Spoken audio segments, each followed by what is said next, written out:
One of the more sensible decisions our government has made in the recent past is their reduction of taxes on hybrid and electric vehicles to a much lower rate than conventional models. So now we have plenty of ultra-economical hybrid Japanese cars going slowly and hogging lanes in an effort to save the maximum amount of fuel.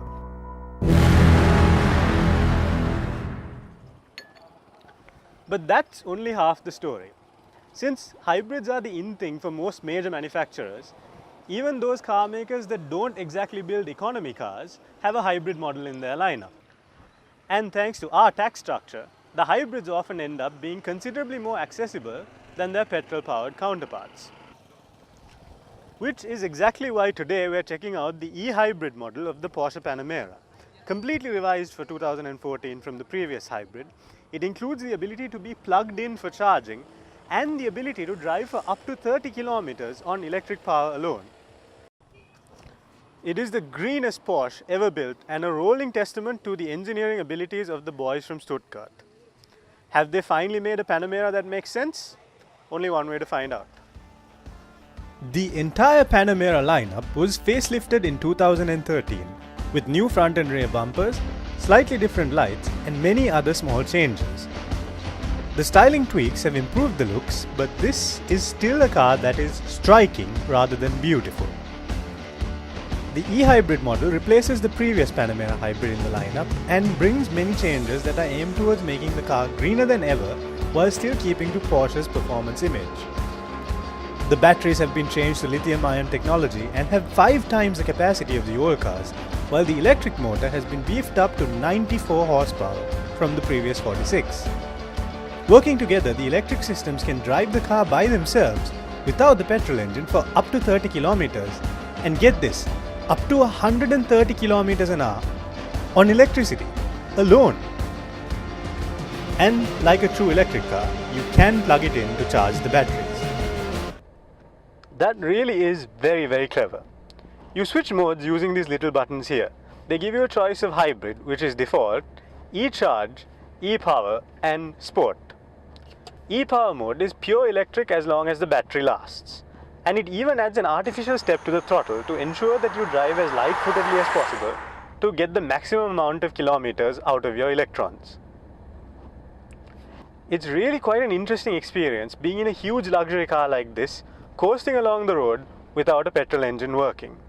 It feels like being in the future. Now, electric mode will last you between 15 and 30 kilometers based on various factors such as environmental conditions at the time, how much battery power is left, and of course, the way that you drive. E-charge uses the petrol motor more and, as the name suggests, scavenges power whenever possible to charge the batteries. This mode isn't the most economical because fuel is being used to both move the car and charge the batteries, but it is useful to keep charged up. It can usually charge the battery back up after about 35 to 40 kilometers, depending on how you drive. And then of course we have sport mode, which dispenses with all the eco-hero aspersions and uses both the electric motor and the batteries as a boost for the petrol engine, which in itself is a 333 horsepower supercharged V6. When you put everything together, this car puts out 416 horsepower and get this, 590 Newton meters of torque, which means even though it weighs over 2 tons, it goes like a Porsche should. 0 to 100, just 5.2 seconds. And the top speed is stated as 270 kilometers an hour, which on Sri Lankan roads means that most of the time you'll be faster than pretty much anything else out there. The Panamera is often criticized for being too big and too heavy to be a proper Porsche by devotees, and I must confess I shared that opinion. Logically speaking, a 2-ton car cannot handle like a Porsche. Now can it? While there are certain limitations to how far the laws of physics can be stretched, let's just say that the engineers of Stuttgart have had a really good try. At any reasonable speed, the Panamera is ridiculously agile for its size, simply darting in response to the steering and cornering flat and superbly neutral, no matter how hard you push it. Even the steering manages to be somewhat talkative. All in all, I'm really impressed with this car. Certain international testers have claimed that at higher speed cornering, the hybrid model feels a little less agile because of the extra weight and the different weight distribution. But let's just say that on any road that you're likely to encounter in Sri Lanka, it's absolutely fine. Almost otherworldly, in fact, in the way that it can take you and 3 of your close friends flying across country. Inside, there are only 4 seats, but they are all supremely comfortable, with plenty of space even in the back. Material quality is obviously superb, and it's screwed together well too. Be warned though, you can order a mind-boggling number of interior colors and trim, so the potential is there to create something truly atrocious. Thankfully, our test car has a very stylish combination of colors that works really well.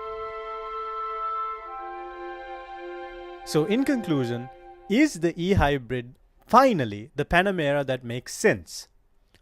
When you take into account the fact that it does 25 to 30 kilometers per litre combined and emits only 71 grams of carbon dioxide per kilometer, which is lower than most small cars out there, it's probably the closest to sensible that any Panamera will get, and it still has full Porsche performance.